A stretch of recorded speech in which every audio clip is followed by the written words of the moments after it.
بسم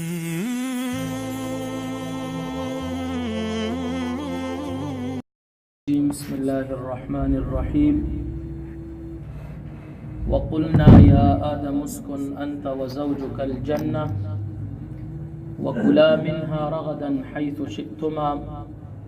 صدق الله العظيم.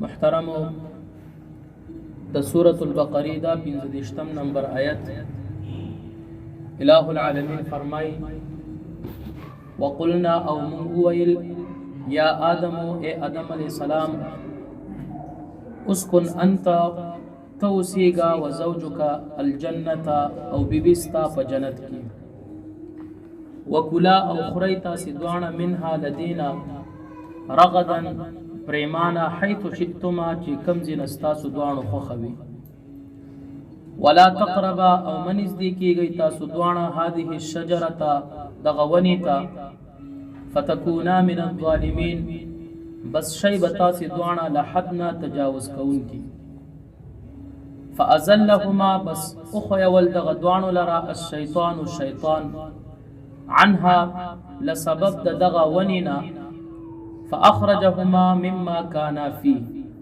بس اوستل د غدوانو لرا د هغه زینا چې و دا دوانا په هغه ځکه وقلنا او موږ ویل اهبطوا کوس شیطاسي بعضكم لبعض عدو بعض استاسي د بعضو د پارا دشمنان ولکم او اشتتاسو د پارا فی الارض پزمکه کې مستقر زید قرار ومتاع او فائدہ الہین تر وقت اجل پوری. دا د دې لفظي ترجمه و. مخکې آیتونو کې باری تعالی فرشتو ته دا حکم کړی او چې تاسو آدم علی السلام ته سجده وکړئ.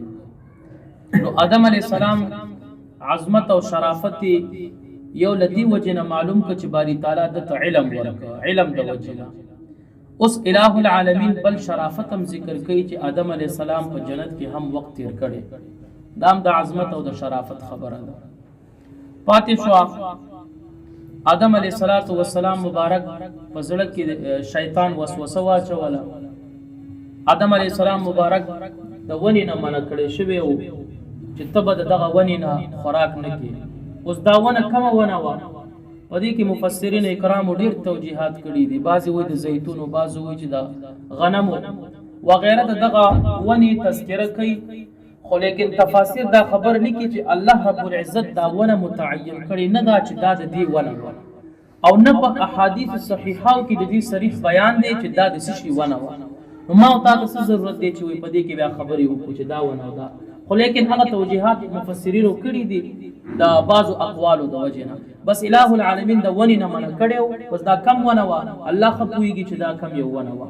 خو الہ العالمین ورته دا خبره کړې وه چې ته به دغه ونې ته نه نږدې کېږي. خو آدم علیہ السلام مبارک نه هیره وشوه. بل چې کله آدم علیہ السلام مبارک جنت کې وو د ده په زړه کې یو قسم ته وحشت راغی. شیطان هم د جنت نه را بهر شو. فخرج منها فانک رجیم، وځه ته د رټلې شوي نه یې. نو چې کله شیطان هم لاړ دی یک تنها پاتې شو. د ده په زړه کې یو قسم ته وحشت راغی، یکې تنها و. نو الہ العالمین دې کله مفسرین بعضې داسې لیکي چې په ده باندې یو غشی تاری شوه. بعض وایي چې دا وده شو چې کله د وده کېدو نه بعد پاڅېد ګوري چې یوه ښځه ده. ورته وایي ته څوک یې؟ نو هغه ورته وایي چې زه ښځه یم. وایي ته څه کوې؟ وایي ستا د سکون دپاره، ستا ته سکون میلاو شي دې دپاره زه پیدا کړی شوی یم. نو الہ العالمین هم هغه قصه کوي چې هو الذي خلقکم من نفس واحده وجعل منها زوجها لیسکن الیها. الہ هغه ذات دی چې تاسو پیدا کړي د یو نفس نه. او بیا الہ العالمین دغه آدم علیہ السلام نا حوا رضی الله عنها پیدا کړه د لپاره لیسکن الیها چې سکون ورته ملاو شي. بیا فرشتي دي پښتنه کې چې د نوم څه دی وی حوا. آدم علیہ السلام ورته فرمایي. نو آدم علیہ السلام مبارک د فرشتي بیا پښتنه کې چې دا مسما دی په دې حوا ولې کړه. وی د دې وجه نه چې حوا د حی نه دی او حی معنا دا نه چې زنده شخص، او دا هم د زنده شخص نه باری تعالی پیدا کړي. او خزه پیدا د شي د پختینه د هیڅ پختینه او حوا رضی الله عنها هم د آدم علی السلام مبارک د پختین باری تعالی پیدا کړ. څه د پاره پیدا کړ؟ دې دا سشي د پاره د سکون د پاره. الکه حدیث د رسول الله مبارک یو داسې هم راځي چې تاسو د خزو سره ډیر ښه سلوک کوئ، خیر خواهی ور سره کوئ، ځکه دا خزه چې دا د سشي نه پیدا کړي شوی دا د پختۍ نه پیدا کړي شوی. او بیا رسول الله مبارک فرمایي د پختۍ د پاسه کومه حصہ چې دا کاګه ده، کنيغي ماتيږي او کنه دغه شان کاګه پاتې کیږي، نو دې سره تاسو خیر خواهی کوئ. نو آدم علیه السلام مبارک باندې یو قسم ته وحشت راغی. نو حضرت حوا رضی الله عنها چا پیدا کړ؟ باری تعالی دغه د سکونت د پاره پیدا کړ. اوس دا دواړه بیا منع کړی شو چې ولا تقربا هذه الشجره، دغه ونې نه به تاسو خوراک نه کوئ. فوسوس الیه الشیطان، اله العالمین داغي قصه په 14 سپاره کې کوي. فوسوس الیه الشیطان، وسوسه واچوله آدم علیه السلام ته شیطان. قال یا آدم هل ادلک علی شجره الخلد وملک لا یبلا. آدم علیه السلام ته شیطان وای چې زه تا ته اونخه یم داسې یو ونه چې هغه همیش ونه وي، او داسې بادشاہت چې هغه در سره کمزوري کیږي نه. وملک لا یبلا فاکلا منها، دي دوانو خوراک وکړو د هغې نه. اوس چا خوراک وکړو؟ آدم علیه السلام او حوا رضی الله عنها. فبدت لهما سوآتهما، دا دوانو پرده ښکاره شوه، ستر ختم شه. وطفقا يخصفان عليهما من ورق الجنه، الى فرمای دی بیا د جنت د پانی راټولول او خپل ځانونه ستر او پرده کول دي دوانو. خدغه شیطان دومره رزیلو د دې په ځل کې او به څه ویلو؟ وقال ما نهاكما ربكما عن هذه الشجره، في سوره اعراف کې الى فرمای عن هذه الشجره الا ان تكونا ملكين او تكونا من الخالدين. اوس د دې ته ګوره شیطان ورته و چې تاسو الله ولی منع کړی دی، ولی نه دې د وجه نه چې الله نه غواړي چې تاسو څه شي فرشتي شي، او الله نه غواړي چې تاسو همیشه دغه جنت نشئ، تاسو همیشه په جنت کې. خامخا یو سړی د یو شي نه منع شي او خصیص به نو هغه و چې یاره کوم کو چې همیشه دلته یم. نو شیطان دا ورته وویل. او وقاسمهما، یعنی وقاسما شیطان قسم وکړو هما دي دوانو ته شیطان قسم هم وکړ چې انی لکما لمن الناصحین، زه تاسو ته نصیحت کوونکی یم. نو آدم علیه السلام مبارک اجتهادي خطا و، ګناه نه وکړي. بعضو تفاسیر دا خبر دا ترجمه لیکلي فتكونا من الظالمین، دا دوانه د ظالمانو نشو. نو انبیاء ته نسبت د ظلم نه کیږي. نو انبیاء علیهم السلام د خطا نه الله رب العزت هغه د ګناه نه معصوم پیدا کړي. دا د اهل سنت والجماعه عقیده ده. او ځکه د ظلم معنا به څه کو؟ حد نه تجاوز. نو دلته کې اوس خطا او لغزش د آدم علیه السلام نه وشو. الله قرآن کې خپل فرمایي ګوره یو ګناه ده، ګناه دې ته ویل کېږي چې ته قصدن د یو شی ارتکاب وکړي، ته قصدن یو شی وکړي. الله یو شی منع کړي او ته قصدن هغه کې، دا ګناه ده. چې یو شی تا ته یاد نه وي، تا نه خطا سره یا په هیرې سره وشي، هغه باندې خو د دې امت خصوصیت هم دی. رسول الله مبارک فرمایي رفع عن امتي الخطا والنسيان، د دغه امت نه باری تعالی خطا نسیان اوچت کړی شوی دی. که چا نه په خطای سره یو کار وشو یا په هیرې سره یو کار وشو، الله رب العزت دا نه نیسي. نو آدم علیه السلام مبارک ګناه نه وکړي، هغه مبارک نه خطا شوی و، لغزش شوی و. الله خپل قرآن کې فرمایي ولقد عهدنا الى آدم من قبل فنسي.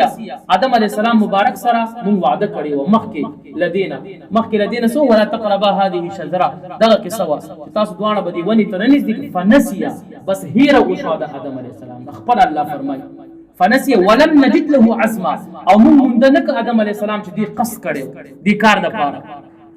خو هغه شیطان وسوسه واچوله او سی ورته وی چې تاسو فرشتي جوړ نشئ، تاسو همیشه د جنتیانو نه نشئ. نو هغه په دې باندې آدم علیه السلام اول حوا رضی الله عنها خوراک وکړو. نو آدم علیه السلام ته ویل چې دا وګوره ما خوراک وکړو، لکه مفسرین چې دا خبره لیکلې ده، ما خوراک وکړو ما باندې هیڅ سم ونه شو. نو بیا آدم علیه السلام چې کله وخوړو هغې نه بعد د دې دوانو ستر کلاو شو او دی بیا دنیا ته راغله. او بعض خلک دا خبره کوي کدی دا جنتی میوه نه وي خوړلې، نو موږ به همیشه هم څه شي جنت کې نه. اکثر دا خبره کوي. نو چې ته دا خبره کوي چې یاره آدم علیه السلام دا جنتی میوه نه وي خوړلې، موږ به جنت کې وي. خو آدم علیه السلام چې بهر راغلی خو هغه خو وجوهات نور هم وکړه. الله څه فرمایي انی جاعل فی الارض خلیفه، په مخ د ځمکه کې زه یو خلیفه پیدا کوم. نو د الله رب العزت حکم خو خامخا کېدو چې په مخ د ځمکه کې یو خلیفه پیدا کوم. او آدم علیه السلام په جنت کې وو، نو خامخا که چېرته دا سبب نه وی جوړ شوی، یو بل سبب داسې جوړېدو چې بیا هم بهر به راتلو د چینې د وجې نه چې دا په مخ د ځمکه کې یو خلیفه و. مخکې د آدم علیه السلام نه خو جناتو هغې بادشاهت کړی و، هغه خو فساد کړي وو، باری تعالی خو هغه د فرشتو په ذریعه باندې دریابونو یا غرونو ته وشړل. آدم علی السلام مبارک بیا هم خلیفہ ګرځول په ځمکه کې. نو آدم علی السلام دنیا ته راغی. بل دا خبر مفسرین لیکي چې آدم علی السلام د جنت نه را بهر شو. د دې یو سبب دا هم دی چې آدم علی السلام مبارک په املاک کې په پشت کې ډیر ناپاک خلک وو. نو هغه ذریت آدم علیه السلام پرې خوسته په ځمکه کې، ناپاک خلک یې پرې خوستل او پاک خلک یې پرې خوستل. نو پاک خلک به جنت ته ځي او ناپاک وزې خو جنت دی نه، هغوی به جهنم طرف ته ځي. بلکې آدم علیه السلام مبارک دا خو ما ته په قصو کې هم راځي چې چا د یو ځای نه هجرت کړی دی هغه ځای ته واپس تللی دی. بیا رسول الله مبارک د مکې مکرمې نه هجرت وکړو څه د وجې نه؟ کفارو ورته تکلیف او اذیت رسولو، خو لیکن په فاتحانه انداز سره بیا مکې مکرمې ته داخلېږي. حضرت موسی علیه السلام مبارک د مدین نه هجرت وکړو خو مصر ته راغی، خو بیرته د مصر نه مدین ته فاتحانه انداز سره داخلېږي. دغه شان عیسی علیه السلام مبارک هجرت آسمان ته کړی دی خو په فاتحانه انداز به بیرته راکوزیږي. آدم علیه السلام مبارک جنت نه هجرت وکړو خو بیرته به جنت ته ځي. هغه مبارک خپل ذریت هغه ناپاک خلک یې پرېښودل. ولې نشته کافران، مشرکان، مجوس وغیره دا څومره فرقې دي، خو دا خو یو پشت نه د آدم علیه السلام مبارک نه الله رب العزت دا سلسله د آدمیت او د بني آدمۍ دا شروع کړې ده. دغه شان د انس دا کم سلسله چې ده دا د آدم علیه السلام مبارک نه شروع ده. نو الہ العالمین فرمایي چې مونږه وویل چې تاسو به دې ونې ته نه نږدې کېږئ. په نورو آیتونو کې فرمایي الہ العالمین پس دنه هیره وشوه، هغه هیرې د وجې نه الہ العالمین د جنت نه را بهر کړه. اوس دې طرف ته آیتونه دا مفسرینو دا خبره هم لیکلې ده. ګوره انبیاو نه ګناه نه کېږي، خو آدم علیه السلام نه یو خطا وشوه هغه د جنت نه را بهر شه. یو سړی که ګناه کوي په دنیا کې او بیا دې خبره کوي چې یار الله غفور الرحیم ذات دی ما به وبخي، چې آدم علیه السلام نه خطا وشوه او هغه مبارک د جنت نه را بهر کړ، خو ما او تا به غټ غټ ګناهونه کوو، نو ما او تا به جنت ته لاړ شو. نو سړی باید چې د ګناهونو نه ځان وساتي. مفسرین کرامو دا خبره هم د خلکو ذهنونه دې طرف ته هم بوتلې ده. اللهم وفقنا لما تحب وترضى من القول والفعل والعمل والنية والهدى.